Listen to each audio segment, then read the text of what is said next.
Good morning all of you. चलिए आज तो हम सेकेंड ईयर के देखेंगे जो इंटरनल एग्जाम होने वाला है उनका पेपर C10 देखेंगे।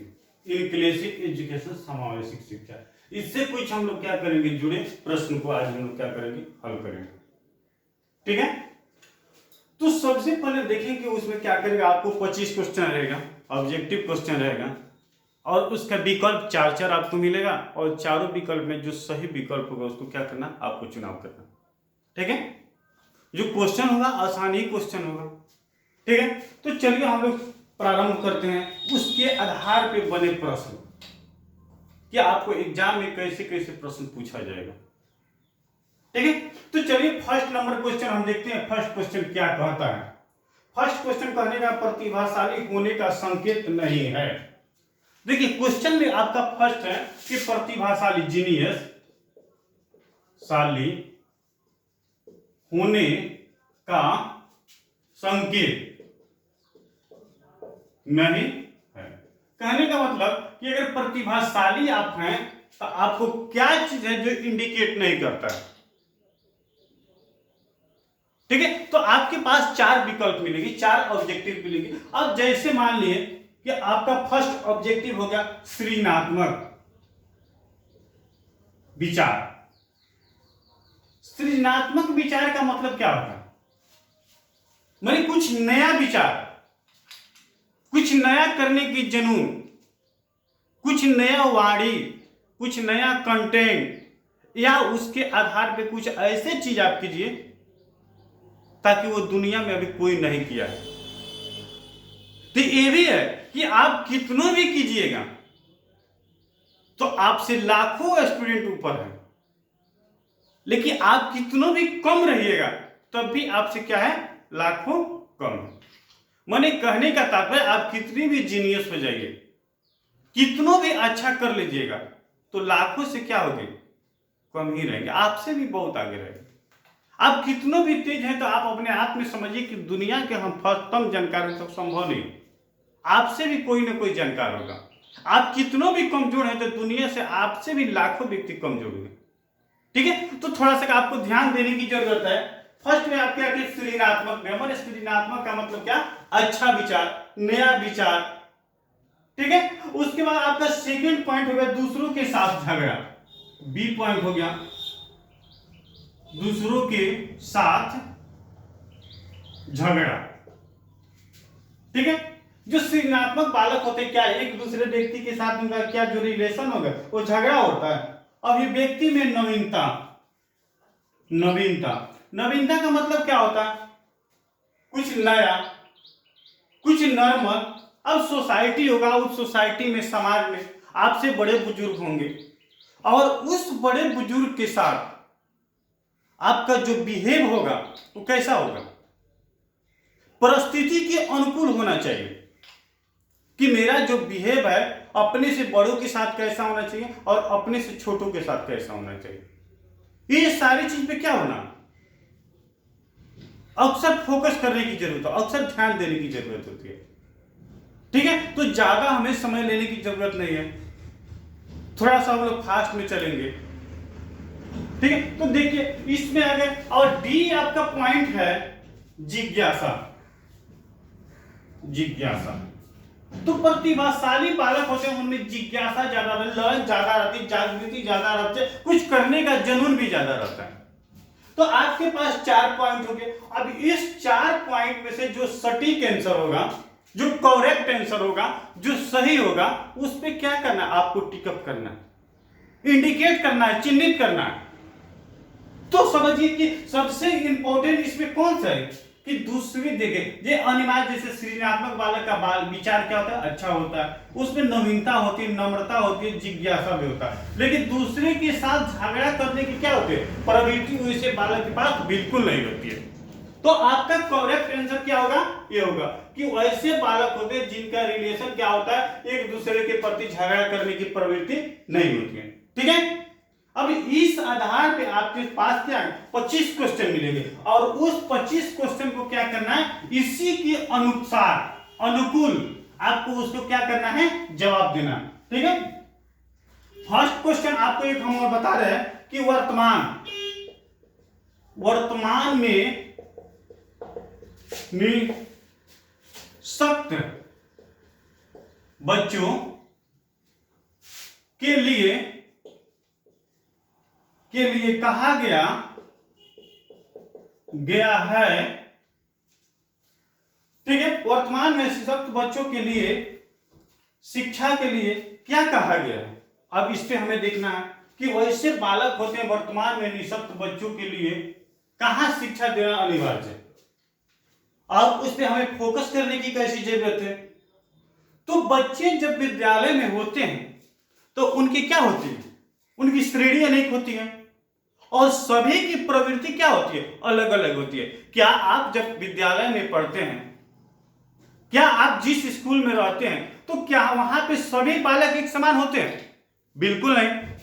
उसमें कुछ ऐसे बालक होंगे जिनके पास क्या होगी, जिज्ञासा ज्यादा होगी, जिनके पास क्या होगी, समझने की एक्टिविटी ज्यादा होगी, जिनके पास क्या होगी, वो प्रतिभाशाली श्रेणी में मानेंगे, ठीक है। वो समान श्रेणी से ज्यादा उनका सोच होगा, ठीक है। वह किसी से कुछ कहने के। अब इसके अलावा आपको चर्चा किया गया क्लास में कि क्लास में कैसे कैसे श्रेणी के बालक होते हैं।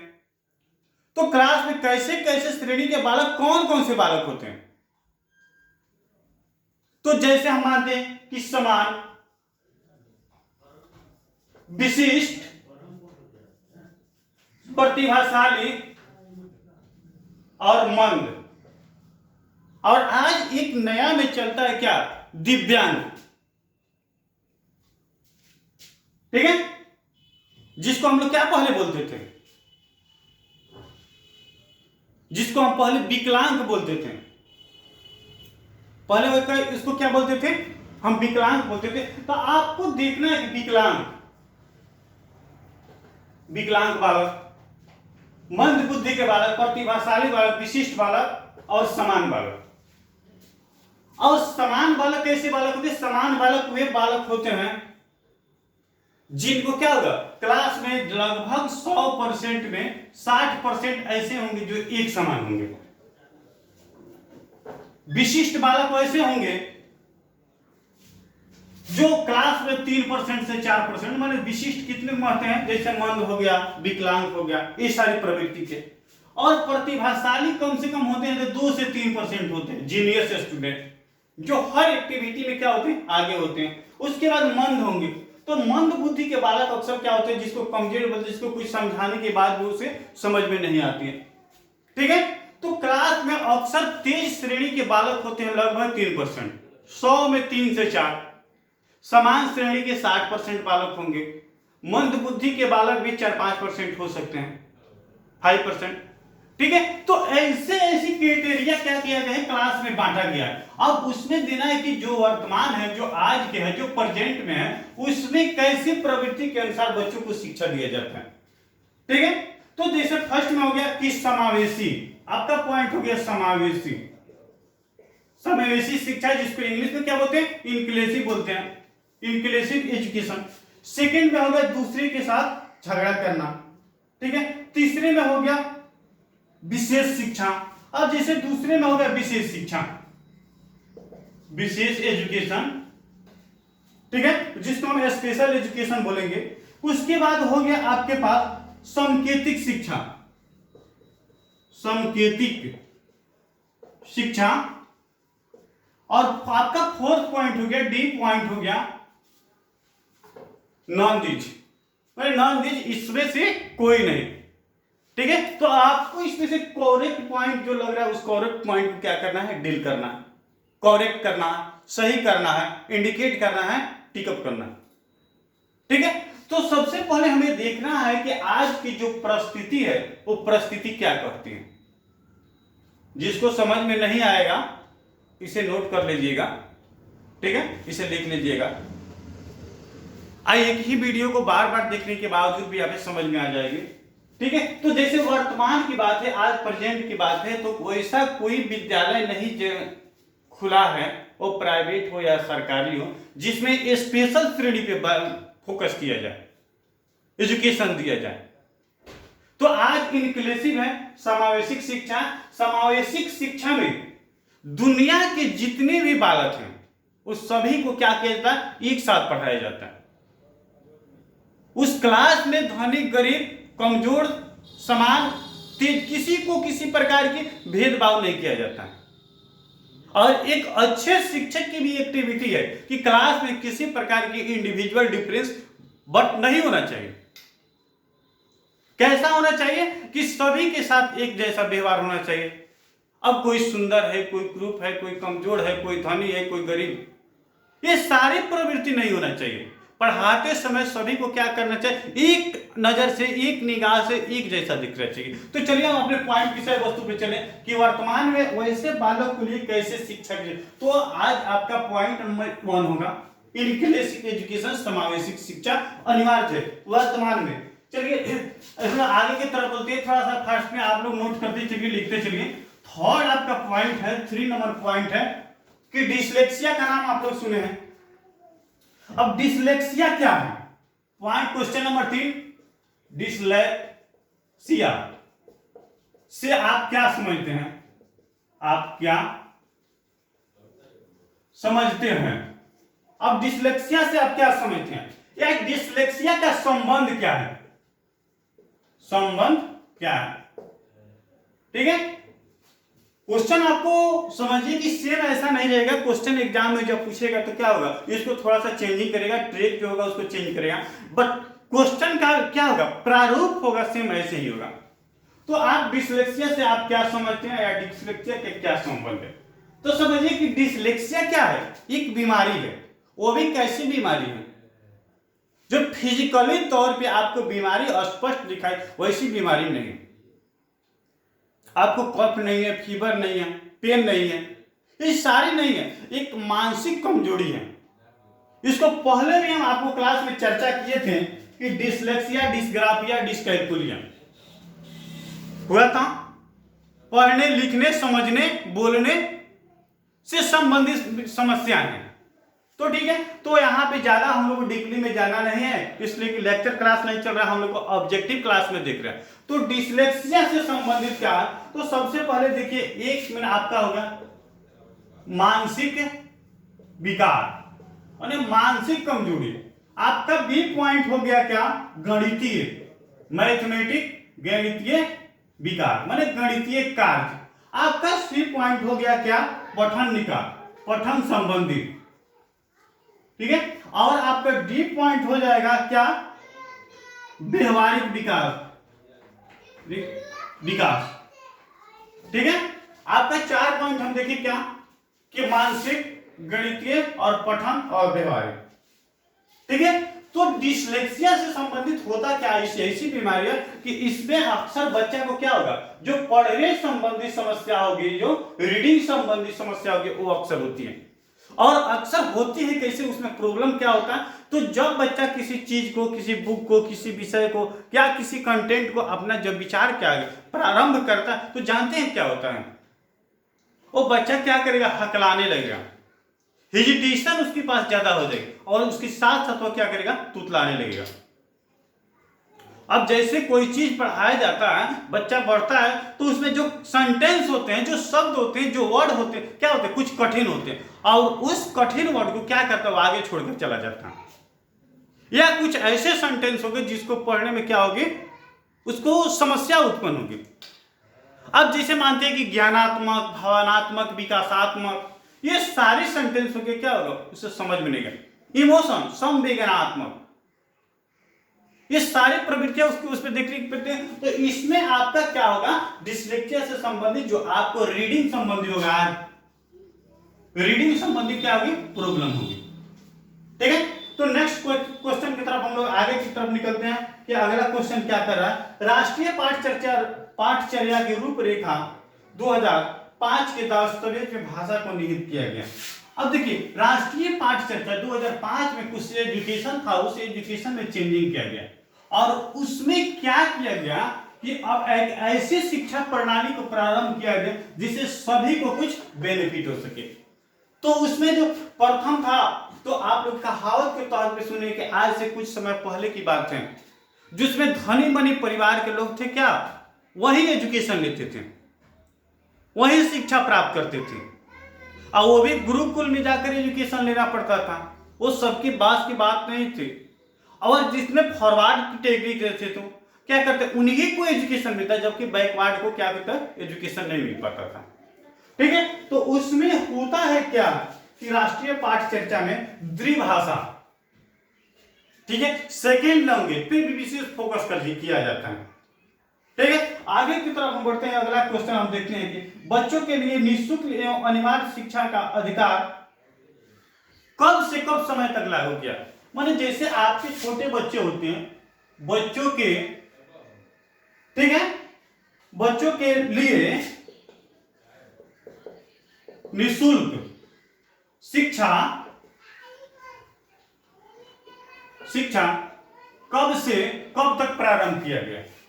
जो छोटे बच्चे होते हैं उनको जो एजुकेशन दिया जाता है वो फ्री निःशुल्क, वो कब से कब दिया जाता है, उसका एक टाइमिंग होता है, एक स्टेजेज होता है। उस स्टेजेज के आधार पर हम क्या करते हैं, बच्चों को शिक्षा देते हैं। तो देखिए उसके लिए एजुकेशन बनाया गया। जैसे आपका पॉइंट दे दिया जाएगा 6 से 14, आपका बी पॉइंट हो जाएगा 7 से 13, सी पॉइंट हो जाएगा आपका 5 से 11 और डी पॉइंट आपका हो जाएगा 6 से 12। तो सरकार की जो पॉलिसी थी, अब उस पॉलिसी में देखना है कि बच्चों के लिए निःशुल्क शिक्षा माने फ्री शिक्षा, उसमें भोजन, वस्त्र, आवास, खाने पीने, रहने की, जैसे आप देखते हैं सरकारी विद्यालय में बच्चों को साइकिल मिलती है, पोशाक मिलती है, भोजन मिलती है, वस्त्र मिलती है, कॉपी मिलती है, किताब मिलती है। तो इसके लिए समय आपको उनको दिया गया क्या, सरकार की तरफ से 6 से 14 वर्ष। चलिए अगला क्वेश्चन है, अपराधी बालक कौन होते हैं। अपराधी, अपराध तो समझते हैं, अपराध किसे कहते हैं, ठीक है, क्राइम किसे कहते हैं। तो ये भी आप लोग जानते हैं कि अपराध है क्या, अपराध जिसको हम क्राइम बोलते हैं, ये क्या है अपराध। अपराधी बालक बोलते किसे, तो समझिए कि अपराध किसी को मर्डर कर देना, किसी को गोली मार देना, किसी को चोरी करना, ये अपराध कोई जरूरी नहीं कि ये अपराध। जब इंसान कोई गलत ट्रैक पे, कोई गलत रास्ता पे कुछ करता है, जिसे को हम क्या बोलते हैं, अपराध करते हैं। क्या झूठ बोलना अपराध नहीं है, बिल्कुल अपराध है। तो समझिए कि हम क्या करते हैं, अपने सेंटेंस में, अपने कंटेंट में, अपने वाणी में क्या करते हैं, कुछ जो गलत बोलते हैं उसी को अपराध बोलते हैं। अगर आपसे कोई पूछे क्या किसी को मर्डर करना अपराध है, तो बिल्कुल। क्या झूठ बोलना अपराध है, बिल्कुल। तो दुनिया की हर चीज जिसका नकारात्मक परिणाम निकले उसी को हम क्या बोलते हैं, अपराध बोलते हैं। तो जैसे आपको पॉइंट दे देगा, जैसे असामाजिक कार्य, असामाजिक कार्य जो समाज के लिए लायक नहीं है, अगर उस कार्य को करते हैं तो उसके क्या बोलेंगे, अपराध बोलेंगे। ठीक है, शिक्षा के लिए सिर दर्द, अगर आप पढ़ाई लिखाई कर रहे हैं, आपका सिर दर्द हो गया तो क्या अपराध है, नहीं, बिल्कुल अपराध है, आराम कीजिए। ठीक है, अब ऐसे ऐसे पॉइंट हो गए, समाज में रहना पसंद नहीं करते हैं, कक्षा में मेल मिलाप नहीं होता। अब जैसे कक्षा है, इसमें मेल मिलापन नहीं होता है। कक्षा में अगर कोई जरूरी नहीं है कि अगर हम जिस कक्षा में, जिस क्लास में पढ़ते हैं या पढ़ाते हैं, अगर 100 या 200 स्टूडेंट है, हम सबको लाइक करेंगे, हम सबको पसंद करेंगे। ये भी नहीं हो सकता है कि वह बच्चा जो हो वह आपको पसंद करे, और सभी बच्चा सभी से एक जैसा रिलेशन नहीं होता। वो कोऑर्डिनेशन जो होता है वो क्या होता है, अपने व्यवहार के प्रारूप तैयार किया जाता है। तो इसमें देखिए कि दुनिया में जितने भी असामाजिक काम करते हैं, जिससे एक दूसरे को हानि पहुंचती है, उसको हम क्या बोलते हैं, असामाजिक वर्क बोलते हैं। ठीक है, चलिए अब नेक्स्ट क्वेश्चन की तरफ हम लोग चलते हैं। अब नेक्स्ट क्वेश्चन आपका क्या कहता है, ठीक है, पिछड़े बालक की बुद्धि लब्धि होती है। अब पिछड़े जो बालक होते हैं, बालक की बुद्धि लब्धि होती है। तो पिछड़े बालक होते हैं, उनकी बुद्धि लब्धि होती है। अब जैसे मानते हैं कि पिछड़े बालक होते कौन कौन से हैं, उनके माने जो इंटेलिजेंसी होती है, जो उनकी IQ होती है, वो क्या होती है। ठीक है, तो पीछे जैसे मानते हैं 120 से अधिक। अब समझ में आ जाएगा कि अगर पिछड़े अगर बालक हैं, उनकी सोचने समझने की, उनकी कंटेंट, उनके मैटर, उनकी विषय वस्तु क्या 120 से अधिक हो सकती हैं। अरे मूर्खों का ओर है, मूर्ख कभी मूर्खे होता है। तो समझिए कि पिछड़े बालक जो होते हैं, विशिष्ट बालक होते हैं, उनकी IQ क्या होती है, 120 से कम होती है। ठीक है, अधिक की तो जरूरत ही नहीं है। उसके बाद हम देखते हैं इसी में कि उनकी जो समझ होगा 25 से कम। ठीक है, 120 से अधिक, 120 से कम। ठीक है, इसमें से कोई नहीं, कोई नहीं। ठीक है, तो देखिए 85 से कम, 120 से कम, कोई नहीं, 120 से अधिक। तो देखिए इसमें जब अपने आप समझ में आ रहा कि जो पिछड़े बालक होते हैं अक्सर क्या होते हैं, अक्सर कमजोर होते हैं। ठीक है, अक्सर क्या होते हैं, वो कमजोर होते हैं और उनकी समझने की क्षमता क्या होगी, 85 जो होगा 85 से कम हो सकती है, उससे ज्यादा नहीं होगी। ठीक है, उसके साथ साथ हम अगला क्वेश्चन पे चलते हैं। उस क्वेश्चन को देखते हैं, क्या वंचित समूहों के विद्यार्थियों को समान विद्यार्थियों के साथ पढ़ाना चाहिए, इसका अभिप्राय है। कहने का तात्पर्य जिस आज समाज में कमजोर और तेज बालकों को एक साथ पढ़ाना क्यों जरूरी है, ताकि होता क्या है कि जो कमजोर बालक होता है, जो प्रतिभाशाली बालक होते हैं, जो तेज बालक होते हैं, वो क्या करते हैं, एक दूसरे के एक्टिविटी को देखते हैं और उसी के अनुसार क्या करते हैं, वो वर्क करना चालू करते हैं। तो इसके लिए इंक्लूसिव एजुकेशन होगा, समावेशिक शिक्षा होगा। अब समावेशिक शिक्षा के आधार पर हम क्या करेंगे, बालक को हम पढ़ा सकते हैं। तो यहां पे होगा क्या कि जो मूर्ख बच्चा है वो क्या करेगा, तेज श्रेणी के बालक को बुद्धि को देखेगा और उसी के अनुसार वह भी क्या करना है, प्रारंभ कर देगा। ठीक है, उसके बाद हम देखते हैं क्या, प्रतिभाशाली शिक्षार्थियों को जुड़े प्रश्नों को अधिक समय देने के लिए कहा जा सकता है सर्जन। जब अक्सर जो प्रतिभाशाली या तेज शिक्षक होते हैं, जब बालक होते हैं, उनकी जो कमजोर होते हैं, उनकी जो प्रॉब्लम होती है, जो समस्याएं होती है और उस समस्या से जुड़े क्या होते हैं, जो प्रॉब्लम हो उसको क्या करना है, सोल्व करना, सुलझाना, क्या करता है, सर्जन कहलाता है। ठीक है, सतत मूल्यांकन में विधियां होती हैं। ठीक है, अब जिसे सतत माने सतत का मतलब क्या होगा, पूरा, पूर्ण, हर पहलू पे क्या करना, फोकस करना। और सतत मूल्यांकन में विधियां होती हैं, सत परीक्षा, इकाई परीक्षा, मानसिक परीक्षा, ये सभी। जब बालक जब होते हैं, बालक की जब क्या होते हैं, हमको जांच करना होता है, उनका कहने का मतलब मूल्यांकन करना होता है। तो मूल्यांकन के लिए कोई जरूरी नहीं है कि हम राइटिंग विधि द्वारा हम क्या करें, एग्जाम दें।